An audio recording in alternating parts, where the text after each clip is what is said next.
be a person, whether that be in one-on-one therapy, in couples therapy, in community, like Crucible, to be known and journeyed with and walked through. That's really, I think, what makes it or breaks it for people, and that healing really can't happen in isolation, and we can't do it by ourselves. Welcome to the Crucible Project Podcast. The Crucible Project is a nonprofit organization committed to creating a world of men and women who live with integrity, grace, and courage, helping them to fulfill their God-given purpose. This podcast will discuss important and sometimes difficult topics while delivering practical life applications with men and women who are currently practicing this work. We are igniting Christ-like change in men and women through experiences of radical honesty and grace. Welcome back to our Crucible podcast. My name is Joy Dunning, and I am your host today. I'm here with Valerie Rausseo, and Valerie is a licensed clinical counselor based out of Colorado. Hey, Val, how are you doing today? Hey, I'm good. Thanks for having me. This is fun. Yeah, thanks for coming. Val, why don't you tell us just a little bit about yourself? What does life look like for you? Sure. I am married. I've been married to my husband. His name is Julio it'll be 7 years coming up in the spring. We have 2 boys. Our oldest, Theo, is 3 years old. And then our youngest, his name is Noah, is 7 months. And we are transplants from the Illinois, Chicagoland area out here in Colorado. So we're in northern Colorado, the Fort Collins area. We've been out here for coming up on 2 years. Which has just been such a journey. Who would have thought that, relocating across the country with, a toddler, in tow at that point, and then adding a baby. That has been a big deal for us, but we have been adjusting out here and are finding our way out here with church community and just getting plugged in with making new friends and things like that. I am, as you had said, a counselor by trade. So I have a private practice that I see clients both virtually, so over telehealth, and then in person as well. I've got my various specializations as far as I do couples work, marriage and family work, and then I see individuals primarily with a focus on trauma work, and then specifically working with women as well. Yeah, and I would say just in general, we live a very, quote unquote Colorado lifestyle as far as the kind of farm to table.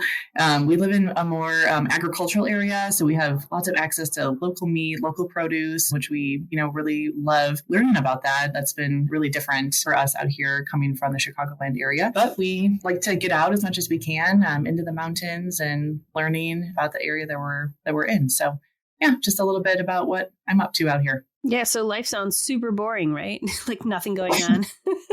Yeah, actually, that's great. It's really interesting in that there are so many things to do all the time that it actually feels overwhelming sometimes. Yeah. We're like, oh my gosh, what could we do? Especially now with it being winter, and people are wild out here. They will just be like, oh, we're, just taking off the week because we have to go skiing. Not going skiing is not an option, right? Or people will snowshoe to work. Wow. Which is new. I'm okay, I personally will not be doing that because I don't love the snow. But for people that are Colorado natives out here, that's just a choice that they make, Hey.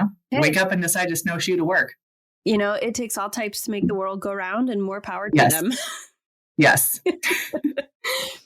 All right. Well, so Valerie, let's jump in a little bit into your soul work journey. I know you've been involved in this work for quite some time, obviously, like you said, by trade, but also just in your own personal life. So can you tell me a little bit about when you personally got connected into soul work? Sure. Yeah. So I actually, a part of the decision to become a counselor was informed by me becoming a participant on an initial weekend. When I was originally in college, I actually had planned to go into nursing, and then made a, academic change, and then that led to a professional change around going into counseling because the work was just so impactful in my own life. When I went on my initial weekend, I did that through Women Revealed in 2011. So I was in college at that point, which I'm just so grateful that I came into the work so young because it truly changed the trajectory of my life. I can without a doubt say that I envision the woman that I would have been had I had not gotten involved in soul work to the degree that I did. Yeah, and where I had been in my life when I was in college, I was just in the height of my own trauma. My mom died from cancer when I was 17, and then that really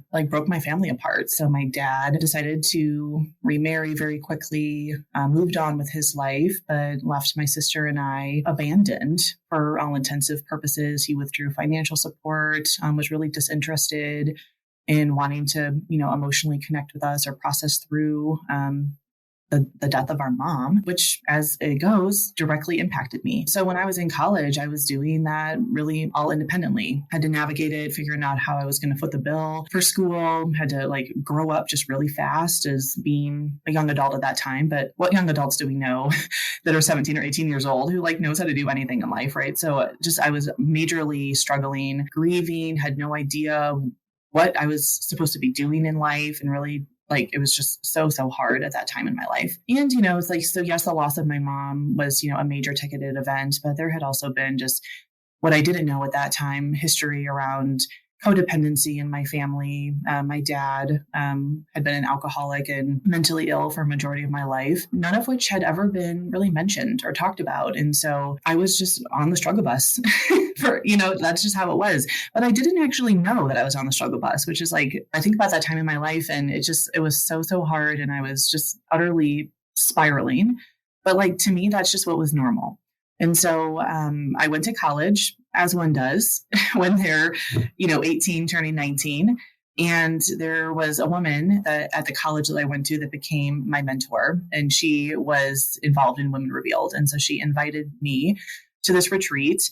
And I just really gravitated to the language that she was using. And she was talking to me about my inner child and how and what the role that suffering had in my life, and ways that I was stuck, whether that be related to emotional processing, lack of support, things like that. And I just felt like I was just eating up everything that she was saying. And so she invited me on an initial retreat, which, I was able to pull off and go. And on that retreat was truly one of the first times in my life that I came to realize that wow, I have got some major issues, not only related to the death of my mom, but just my family history, what that meant generationally, the patterns that we carry through. And it just was mind blowing to me. And then to be able to receive the healing around doing some grief work related to the loss of my mom, doing some boundary work related to, what relationship looked like with my dad at that point. And to just receive in truly an embodied way the healing that comes as a result of those retreats utterly changed my life. And so I am one of those people that just kept coming back. When I was with Women Revealed, I staffed. I think I was reaching up until around 40 times. I think I had staffed with Women Revealed. And then it was at that point that Women's Crucible kind of became a thing. And so I was a part of the launch group of women who started to do Women's Crucible. So I was at the inaugural weekend of that, and then have been with Crucible since then. And honestly, I cannot even remember what year that was. Everything feels like a blur because it's been since COVID, all these things.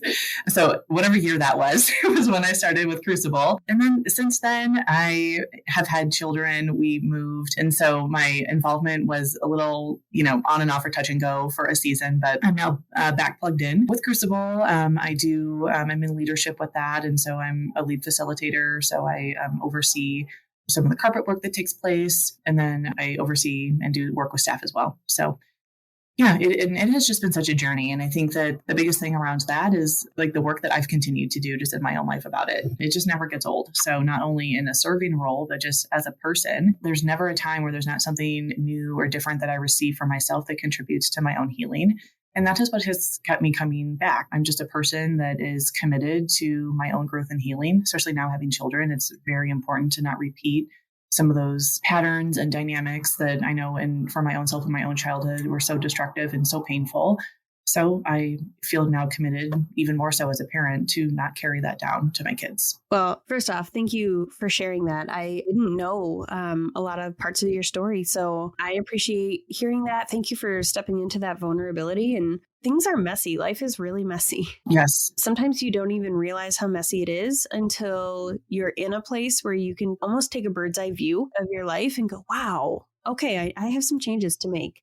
I really honor you for not only being willing to step into that, but then to continue to do that, being that person, like you said, that's committed to growth and healing. You reminded me when you said about staffing, every time that you come to something, you get something out of it. And it just reminds me of the saying that we have both in men's work and in women's work, that one person's work is every person's work. Mm-hmm. And so, whether you're there to work on your own story and dig into that, or you're there to support somebody else as they're doing it, it never fails that it hits on a part of you, a part of your story, that there's healing that comes from all of it. So I'm so glad that you are connected to Women's Crucible and involved in that. One of the things that I want to hit on today is the power of shame. This is something that as we're involved in this work, at least on the women's side, I'm guessing this comes up on the men's side as well. But shame is something that so many people carry with them. Man, it really paints a cloud over decisions that are being made, over actions that you take.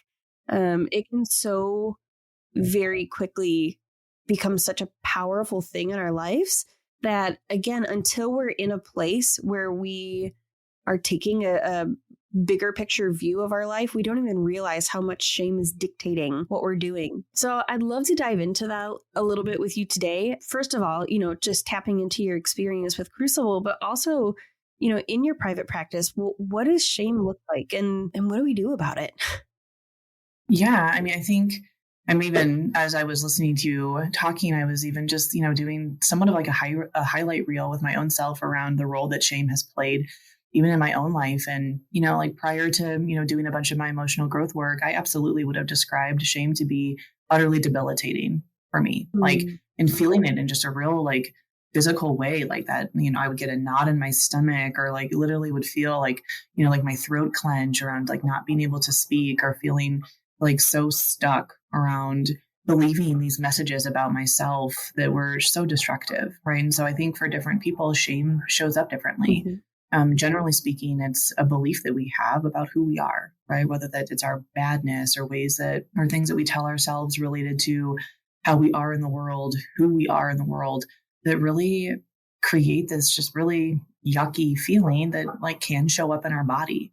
And I think that that's one of the things that sets shame apart from other emotions at times. Shame tends to be an emotion that keeps people imprisoned, right? And that there doesn't seem to be a way out, or no matter, what we try to tell ourselves, or all the things that we try to do, accolades that folks try to get in order to define themselves. If there is that root, like really imprisonment related to beliefs that we have about ourselves, like there's kind of like no finagling a way out of that until there's just an utter shift around belief that we have about ourselves, and then what that means for our body, which can then translate to like who we are and what we do in the world. Shame, I know for me, has been a really big deal in what it is to move through that when those messages show up, or when there are beliefs that I have about myself. Yeah. You said, that it's the thing that keeps us imprisoned so much. And, it brought to mind, Brene Brown has a quote talking about shame, about how shame is the warm feeling that washes over us, making us feel small, flawed, and never good enough. I'm like, wow, yeah. If I think of a warm feeling that washes over me, like my initial reaction is like, oh, that sounds like something so comforting. And shame can play that role of like this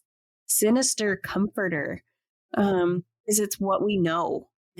Yeah, I was going to say exactly. Like, it's because it's so familiar. And I think that people stay stuck in it because sometimes there's not an idea that it actually might not be true. So when a person is operating under a belief that just like is confirmed around things that happen in life, like the way that maybe you're treated or what shows up, is that all those things just serve as confirmation. And so when there's not a thought or perspective or any new idea that it's not true, that like washing of like warm feeling just like feels familiar, feels true, which just solidifies it even more. I've heard it said before that shame really just needs a few things to grow and take hold. And one of them is that idea of secrecy. You said like the thing that nobody knows this about me, or if people knew this, oof, I would be unlovable. So there's that secrecy and like the silence and the judgment that, you said that you see these things in your life that confirm that the things that you feel shame around are true. Like, yes, you should feel that way. So, when we have all of these things that are swirling around us, confirming like, yeah, I'm a terrible person because this happened. Clearly, this must have happened because I deserve it, because I'm so awful, sitting in that shame. How on earth do you get out of that?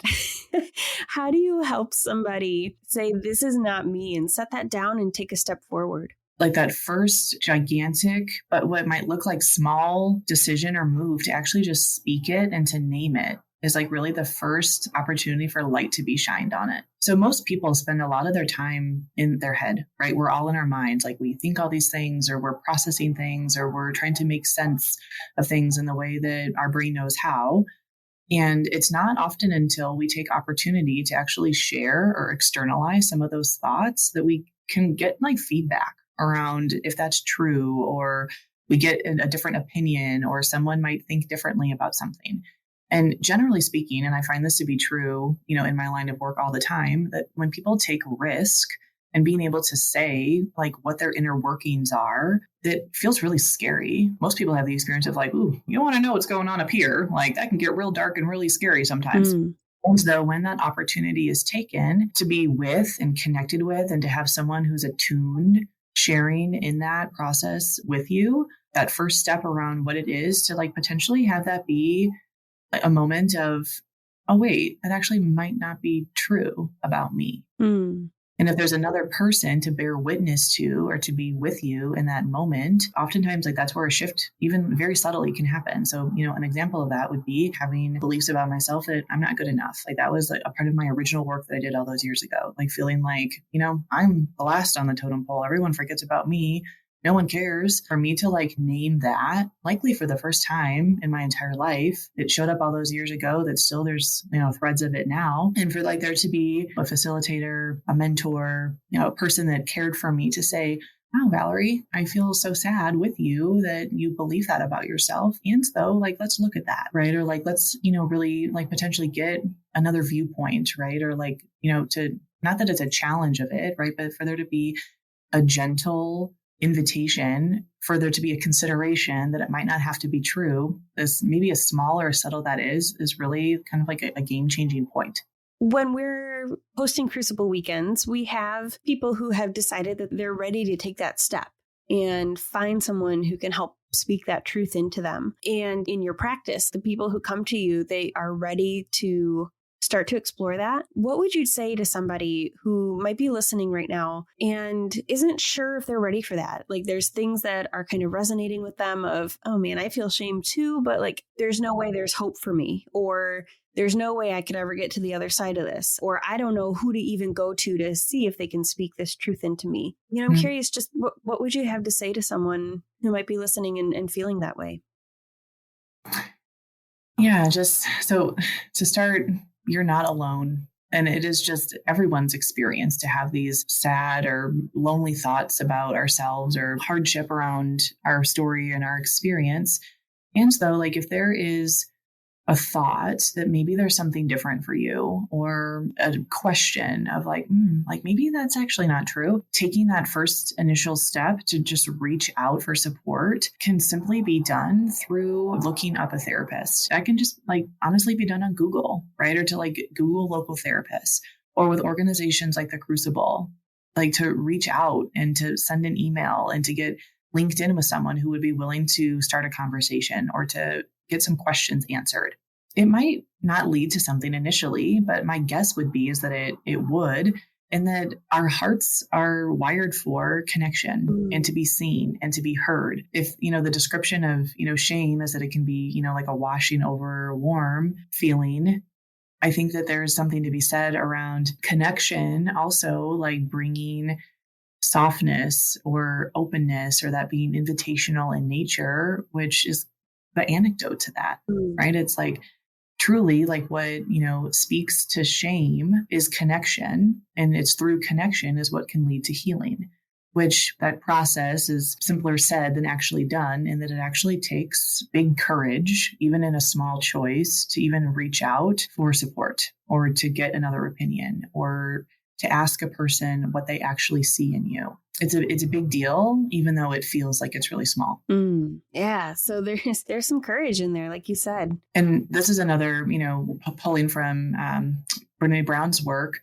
I think a lot of her work is related to courage and vulnerability, and courage gets this, big spin on being really brave and bold and big, when really courage shows up feeling like vulnerability, right? And so the most courageous thing that we can do is actually to be known and to be seen, which does require of us to have transparency and vulnerability about our heart, our mind, our story, things about us that we don't usually talk about with others. Very courageous, while also coexisting that it's incredibly vulnerable at the same time. I can speak of my own experience going into my Crucible weekend. My life is different than yours. I don't have any what they would call, big T trauma, capital T trauma. I don't have any like major life events, but shame definitely had power over me. Stepping into my weekend, like you said, being around others, even if they don't know me and they don't know my story, there's truth that they can still speak over me about who I am, who God made me to be, just simply who I am as a creation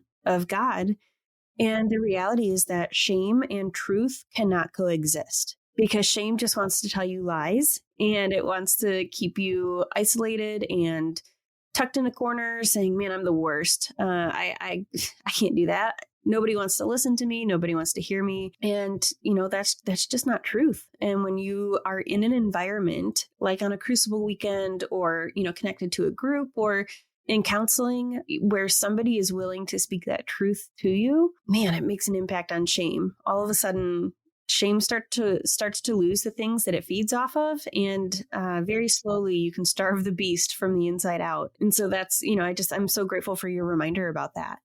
And I just want to add real quick that, so you mentioned, even a quick Google search of a counselor in your area, that's fantastic. A great way to take that courageous step towards being vulnerable and being known. And also just for anyone listening who's saying like, well, what else is out there? If you want to go to thecrucibleproject.org, we do have a contact us form on the website as well that you can use and reach out, and a Crucible leader will reach out to you. And we'd love to have a conversation and get you connected, whether or not you come on a weekend with us. We'd love to get you connected. Crucible has coaching that we can connect you to a one-on-one coach. There's lots of options, but being alone is not where you have to stay. There is power and there's freedom on the other side of courageousness. So, that first step is hard. And Valerie, I'm assuming you see a lot of people who took that first step and then go, so now what? So I'm just curious, as we're wrapping up, what would be your now what? Like, okay, I took the first step. I'm here. Now what do we do? So what does that look like on your side of things? Yeah, I think there's really something to be said around continual engagement. So one therapy session, one phone call, like that's the start. And really what is transformative is when you're in ongoing relationship, in ongoing community, really engaged with your story, with others' work, and the connection that comes through people being like-minded, or they're really being known for maybe what it is that you're initially bringing with you around shame or trauma or, whatever life story may be. But I think there's really something to be said around the consistency to it. I really wish that I could just give people healing, right? Or that man, one session, you're good to go. Or wow, you took opportunity to share your heart and say some really hard things. Okay, you're good, right? Go onward with your life. And so in the way that, we don't just wake up one day and we have these issues. We don't just wake up one day and our issues are resolved. And so there's something to be said around, it was our lifetime that led us to where we're at now. And so not that it will be a full lifetime to heal and recover, but something to be said around the commitment to time and the commitment to healing and what it looks like to stay engaged as a commitment to self, to your healing. And I think there is just something too, how the work it just deepens over time. So there are current clients that I've been working with for 5+ years. It is an honor to know their story around their history, but then also, the time that has lapsed between, when we first started working together and, now even today. And for there to be, I know these people, I know their hearts, I know their stories, I know their families, right? And so for there to be a person whether that be in one-on-one therapy, in couples therapy, in community, like Crucible, to be known and journeyed with and walked through. That's really, I think, what makes it or breaks it for people. And that healing really can't happen in isolation, and we can't do it by ourselves. It makes me think of our physical health. You can't work out once and be in shape. As much as I wish that could be true, I can't just eat one salad and now be healthy. And the same is true for not just mental health, but emotional health, spiritual health. So often mental health gets this stigma, but the reality is just that mental health is just as important as physical health. And your emotional health is part of that as well. And I just recently heard this of like, when somebody's pursuing, health, meaning like physical, they just exude this feeling of positive attitude. And, you can tell that they just radiate health from them. And I'm like, well, I want that. But even more so, I think when somebody is pursuing emotional health and spiritual health, man, like the joy that exudes from that. And we're not talking about, the type of joy of everybody's happy all the time. It's a peace that comes from within, that peace of knowing that they sought truth. It's not a one and done thing. It is a continual journey. Like you said, having partners for that journey, man, that's beautiful. Yeah. And I think that piece that you spoke to, or that, kind of like exuding energy, people describe that differently, but that's contagious, right? So it's like when there are people that are authentically living their stories, doing their work, emotionally engaged, figuring themselves out. I know this is true about me. And like, I do get feedback regularly around just like, what is that about you? Right. Or like, wow, I just like love what you have to say about certain things, or like, wow, I wish that I could think that way about certain things. And it's like, well, I didn't just like wind up here on accident, right? It's like, I didn't just like wake up one day and kind of like had this disposition or like had these things about me, right? It's like literally been, over a decade now of work that I've chosen and my path around that. But like people are gravitated towards it, right? Or it's like, there's like an invitational spirit around it, or like it's like, I like to believe that that's kind of like ways that like the Holy Spirit works in and out of us, right? It's like that kind of like openness or that connection or that, kind of like freedom that people are really speak to people. They just like don't know how to name it, right? But it's like when, folks that are engaged in their work, engaged in community, choose to say the hard things or be honest with themselves. And then when they're modeling that in life, people sometimes don't know what to do with that first and foremost. But like generally speaking, people are curious about it, right? Or like they're really interested in how that came to pass. And then that's really then where that invitational spirit comes around. It's like, well, like, let me tell you my story, right? Or like, well, here's a little bit about me that like led to how I am the way that I am, or why I am the way that I am. And that could actually be for you too. Yeah. Well, and I can personally attest to that, Valerie, having been in a room with you. It's just you are a joy to be around. And that, like you said, that doesn't come from just being a happy person or a bubbly personality. That comes from the intentional choice, the courageous choice of saying, listen, I have stuff and I'm not exempt from life happening to me too. And I want to do the work to be the best version of who I can for my family, for my kids, for my husband, for my friends. Like you said at the beginning, you are a person committed to growth and healing. And I see that in you. I'm just so grateful for your work, not just in Crucible, but then also, what your clients get and your family gets. So thanks for doing the hard work, because it makes a difference. Yeah, thank you. And I mean, it truly is an honor. It's like, I feel like there are probably some people, professionally, or some therapists that, kind of just wound up to be where they are and are happy to work their job or whatever it is. But, I can just with, kind of like a contrite heart say that it is an honor to hold people's stories and walk alongside them in their healing journey. And it's a part of, my life calling, to be kind of like ordained and anointed in this area is something that I like fully accept and embrace as a part of just where I'm at, just because of my own story. And then also like how God has choose to redeem that. So that way I can in return provide even an ounce of that for others.